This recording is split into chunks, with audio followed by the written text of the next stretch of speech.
Hello everyone, welcome to geopolitics.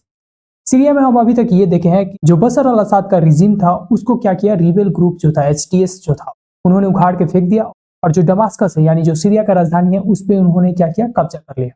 और इसकी वजह से क्या हुआ कि जो भी रसिया का इन्फ्लुएंस था मिडिल ईस्ट में वो कंप्लीट रूप से क्या हुआ है, खत्म हो चुका है।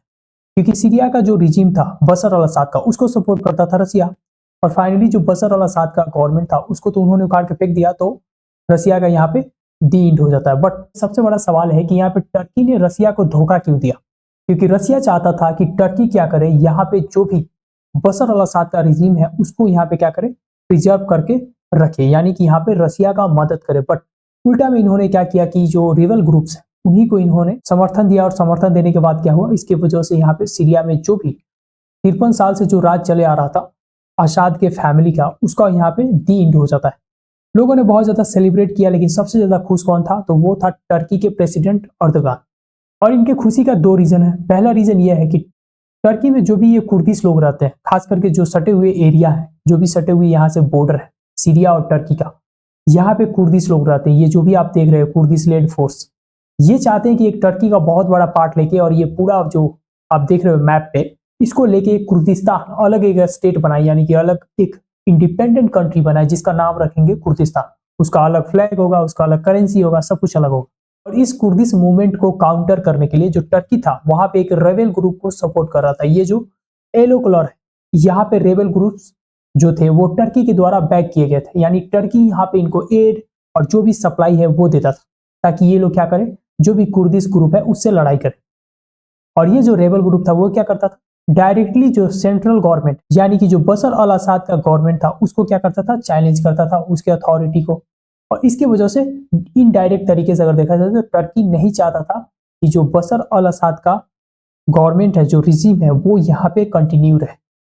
और एक और रीजन था, वो है कि बहुत भारी मात्रा में बशर अल असद के क्रैक डाउन की वजह से जो भी इनके फोर्सेस के द्वारा सप्रेस किए जा रहे थे, जो भी खास करके सुन्नी मुस्लिम थे, वो भाग भाग के चले गए थे कहाँ पे, टर्की में। यानी कि सीरियन रिफ्यूजी बहुत ज्यादा हो गए थे टर्की में, लगभग 14 मिलियन के आसपास। तो इसके वजह से टर्की चाहता था कि जो सेंटर में रिजीम है वो हट जाए। कुर्दिस्तान का जो इशू है, कुर्दिस्तान के जो ग्रुप है, उसको धीरे धीरे क्या कर देंगे, हम सप्रेस कर देंगे। और जो भी तुर्की में सीरिया के रिफ्यूजी रह रहे हैं वो धीरे धीरे क्या होंगे, आराम से उनको हम डिपोर्ट कर देंगे। जिसकी वजह से क्या होगा, जो टर्की का इकोनॉमी है उस पर जो प्रेशर है कम हो जाएगा। क्योंकि आज के दिन में बहुत सारे कंट्रीज का जो इकोनॉमी है वो सीवियर क्राइसिस से गुजर रहा, और इसका वजह है दो वॉर एंड क्लाइमेट चेंज। तो इस तरीके से यहाँ पे क्या होने वाला था, टर्की को हेल्प। बट टर्की के डिसीजन से सबसे ज्यादा कोई नाराज है तो वो है पुतिन, और इसके पीछे रीजन है नाराज होने का। क्योंकि अगर आपको याद हो तो 1 महीना पहले ही जो प्रेसिडेंट ऑफ टर्की थे यानी एर्दोगान, ये थे रसिया ब्रिक्स के समिट को अटेंड करने के लिए। और टर्की का दिली इच्छा था कि ये क्या करे, ब्रिक्स को ज्वाइन करे। और ब्रिक्स को ज्वाइन करने के लिए इन्होंने हर तरीके से पूरी कोशिश की। लेकिन अब ऐसा लग रहा है कि आने वाला जो फ्यूचर है टर्की को लेके, खास करके जब ब्रिक्स की बात होगी, तो वो परमानेंट यहाँ पे क्या होने वाला है, क्लोज होने वाला है। क्योंकि जिस तरीके से यहाँ पे पुतिन को इन्होंने धोखा दिया है, आने वाले समय में ऐसा नहीं लगता कि इन्हें अलाउ किया जाएगा। और आप यहाँ पे बीबीसी का आर्टिकल भी पढ़ सकते हो कि अर्दोगान की चाल भांपने में क्या चूक गए पुतिन। क्योंकि यहाँ पे अमेरिका चाहता था कि जो रसिया है वो क्या हो, यहाँ पे इंडल्ज हो जाए सीरिया के वॉर में। बहुत सारे वेस्टर्न मीडिया ने कैसे लिखा है इस आर्टिकल को, आप यहाँ पे पढ़ सकते हो कि losing Syria is a huge slap on the face for Russia. Really ये तो केस ही नहीं था, बिल्कुल रसिया चाहता ही नहीं था कि यहाँ पे इंडल्ज हो। और इसके पीछे रीजन है क्योंकि रसिया पहले से ही उलझा हुआ है यूक्रेन के वॉर में, और अमेरिका ने यहाँ पे पूरा कोशिश किया कि रसिया को क्या करे, यहाँ पे उलझा दे, ताकि यूक्रेन को एक अच्छा सा यहाँ पे पॉइंट मिल जाए कि जब जनवरी में पीस डील हो तो यूक्रेन के पास क्या हो, बार्गेनिंग पावर, वो बार्गेन कर पाए, जो भी टेरिटरी है उसको क्या कर पाए, वापस लेने में मदद होगा। बट रसिया का जो इंटेलिजेंस एजेंसी है दुनिया में सबसे बेस्ट है, उनका जो स्पाई एजेंसी है उस पर तो शक ही नहीं कर सकते, दे आर दी बेस्ट। तो यहाँ पे एक तरीके से कह लो तो रसिया ने यहाँ पे वाइज डिसीजन लिया, इंडल्ज नहीं होगी। बट दूसरे तरीके से देखा जाए तो एक तरीके से इन्फ्लुएंस जो है मिडिल ईस्ट, वो भी यहाँ पे रसिया का खत्म। बहुत सारे एक्सपर्ट का मानना यह है कि जो भी रसिया के एलाई है वो एक तरीके से कहीं ना कहीं रसिया पे भी क्वेश्चन उठाएंगे सिक्योरिटी को लेके, कि क्या रसिया रिलायबल पार्टनर हो सकता है इन द फ्यूचर। तो देखो यहाँ पे रिलायबिलिटी की बात नहीं, यहाँ पे इंपॉर्टेंट बात यह है कि वेस्टर्न का जो चाल है, जो पॉलिटिकल ट्रैप है, उसको समझना इंपॉर्टेंट है। रसिया ऑलरेडी इन द वॉर है और रसिया का बहुत ज्यादा लॉस भी हो चुका है। लॉस इन द सेंस कि उनका बहुत ज्यादा रिसोर्स, एनर्जी, मैन सब कुछ जा चुका है। तो वो लोग नहीं चाहते कि एक और वॉर में उलझ जाए, जिसकी वजह से जो बर्डन है वो रसिया पे बहुत ज्यादा बढ़ जाए। और मैं थोड़ा सा आपको समझाना चाहता हूँ कि रसिया और टर्की सीरिया को लेके सेम पेज पे क्यों नहीं है। मतलब जब भी सीरिया की बात आती है तो दोनों ये जो फ्रेंडशिप है टर्की में और रसिया में, वो फ्रेंडशिप का है दुश्मनी में बदल जाता है। क्योंकि अगर आपको याद हो तो 2015 में क्या हुआ था, रसिया का जो सुखोई जेट था उस पर क्या किया था, टर्की ने अटैक कर दिया था, यानी उसको मार के गिरा दिया था F-16 से, अमेरिका का जो फाइटर जेट है उसका यूज करके।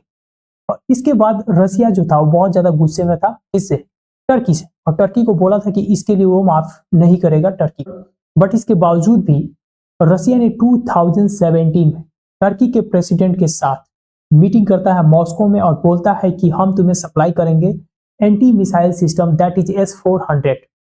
जो भी S-400 anti missile defence system है उसको हम तुमको बेचने के लिए तैयार है। और आप यहाँ पे दोनों ये पिक्चर देख सकते हो, ये 2017 का है, जहां पे रसिया के प्रेसिडेंट ने ये डील किया था कि हम तुमको बेचेंगे S-400 जो एंटी मिसाइल डिफेंस सिस्टम है वो हम तुमको देंगे। और इसके पीछे रीजन देखो कि क्या था, कि कैसे क्लोज आ गया, मतलब टर्की जो है वो कैसे आ जाता है रसिया के क्लोज। क्योंकि 2016 में क्या हुआ था, टर्की में एक फेल्ड कू अटेम्प्ट हुआ था, मतलब एक एक असफल जो तख्ता पलट है सैनिक के द्वारा वो किया गया था। और इसके पीछे किसका हाथ था, अमेरिका का। अमेरिका चाहता था कि अगर टर्की में अगर तख्ता पलट कर दिया जाए टर्की में, तो उससे क्या होगा, अमेरिका अच्छा से वहां पे अपना कंट्रोल एक्सरसाइज कर पाएगा और उसकी वजह से अपने इंटरेस्ट को आराम से सर्व कर पाएगा। और ये बात पता चल गया अर्दोगन को, तो इसके वजह से इन्होंने क्या किया, हालांकि इन्होंने अपने कंट्री के लिए बहुत अच्छा काम किया, there is no doubt about it, but ये जो खलीफा बनने का इनका इच्छा है, यानी कि जो मुस्लिम वर्ल्ड का लीडर बनने का जो कोशिश है, वो बहुत ही खराब है। क्योंकि इनमें कोई ऐसा क्वालिटी नहीं है कि ये क्या करें, मुस्लिम वर्ल्ड को लीड कर पाए। बार बार ये बोलते रहते हैं हर एक फोरम पे कि इजराइल जो है बहुत ही ज्यादा एविल कंट्री है। तो भैया जब एविल कंट्री है तो तुम काहे ऑयल सप्लाई करते हो उसको? ऑयल सप्लाई तो तुम्हारे कंट्री से होके पाइप जाता है, उसको काट दो। इकोनॉमी की जो बात आती है तो आप कोई बात नहीं करते हो, और ऐसे खाली टॉक टॉक टॉक। तो जो भी मुस्लिम वर्ल्ड के लोग हैं वो भी समझ गए हैं कि जो वर्दगॉन है वो ट्रस्टेबल नहीं है, मतलब इस पे ट्रस्ट नहीं किया जा सकता। तो इसके वजह से इन्होंने क्या किया, अमेरिका के साथ इनका जो भेदभाव है वो बढ़ने लगा। और इसी वक्त किसका एंट्री होता है, रसिया के, यानी कि व्लादिमीर पुतिन का। और फिर ये दोस्ती शुरू होता है यहाँ से। अब थोड़ा सा बात करते हैं कि अब सीरिया का क्या होगा। देखिए, जब से यहाँ पे HTS का कंट्रोल हुआ है, खास करके जो दमास्कस है यानी राजधानी है, यहाँ पे जब से इनका कंट्रोल हुआ है तब से ऐसा माना जा रहा है कि जो आने वाला फ्यूचर, खास करके जो सीरिया के लिए जो आने वाला फ्यूचर है वो क्या है, वो पूरा अंधेरा में होने वाला है। इसका रीजन ये है कि बहुत सारे यहाँ पे ग्रुप है, एक ग्रुप तो कोई है नहीं। तो यहाँ पे इतने ज्यादा ग्रुप है कि वो सब के सब लड़ने वाले हैं फ्यूचर में। पावर शेयरिंग को लेके, जो पावर शेयरिंग का इशू है उसके वजह से लोग आपस में लड़ेंगे। एक तो तानाशाह चल गया, बट यहाँ पे कई तानाशाह जो है वो तैयार है लड़ने के लिए एक दूसरे से। बस इनको क्या चाहिए, बस फंडिंग दे दो। आज के दिन में अगर ईरान को देखो तो ईरान भी पीछे हट गया है, क्योंकि ईरान का जो हिजबुल्ला है वो पूरे तरीके से सरेंडर कर दिया लेबनान में। तो लेबनान में जब तक हिजबुल्ला था तब तक सपोर्ट करता था यहाँ पे सीरिया, जो बशर का रिजिम था उसको सपोर्ट करता था। और ईरान यहाँ पे इसलिए सपोर्ट करता था क्योंकि वो सिया है और जो बशर का रिजिम था वो भी सिया था। बट सबसे ज्यादा मेजोरिटी किसका है सीरिया में, वो है सुन्नी का। तो सुन्नी का यहाँ पे राज होने वाला था। एक तरह से कॉल है तो सिया सुन्नी वर्सेस भी हो रहा है, और दूसरी तरफ यहाँ पे अलकायदा हो गया, ISI हो गया, तीसरी तरफ यहाँ पे कुर्दिश लोग हो गए। और टर्की की तरफ से देखा जाए तो टर्की के द्वारा जो भी बैक्ड यहाँ पे रेबल ग्रुप है वो हो गए, ये वाला जो आप देख रहे हो ग्राफ। तो कहने का तात्पर्य ये सब आपस में लड़ने वाले हैं, जो भी 12-13 ग्रुप है आपस में लड़ उड़ के पूरा इसको बर्बाद करने वाले हैं कुछ दिन। और हो सकता है कि इन द फ्यूचर अगर रसिया यूक्रेन का वॉर इंड हो जाए तो ये फिर से क्या होगा, बैटल ग्राउंड बनेगा, बोथ अमेरिका के लिए भी और रसिया के लिए भी। अमेरिका बोलता है ऐसा कि हमारे यहाँ पे कोई इंटरेस्ट नहीं है, बट क्योंकि यूरोप को चाहिए ऑयल और गैस, क्योंकि जब से रसिया यूक्रेन का वॉर हुआ है तो उधर से गैस और जो भी ऑयल है उसका सप्लाई थोड़ा कम हो गया है, तो इन लोगों को चाहिए कतर से। तो कतर से जाने के लिए तो जो भी आप पाइप बिछाओगे वो तो सीरिया से होके ही जाएगा। तो जरूरी है कि सीरिया में कुछ ऐसा रिजीम हो, कोई ऐसा ग्रुप हो जो क्या करे, इस बात को लेके समर्थन करे, किसका, यूरोप का। तो यूरोप यहाँ पे फंड करेगा, ये आपस में लड़ते रहेंगे लड़ते रहेंगे लड़ते रहेंगे। और यहाँ पे सीरिया का जो लोग है वो सबसे ज्यादा यहाँ पे हेवी प्राइस पे करने वाला है। सो आई होप ये पूरा जो मामला है, ये पूरा जो गेम है आपको समझ में आया होगा। तो this is it from my side, see you in the next video, thank you.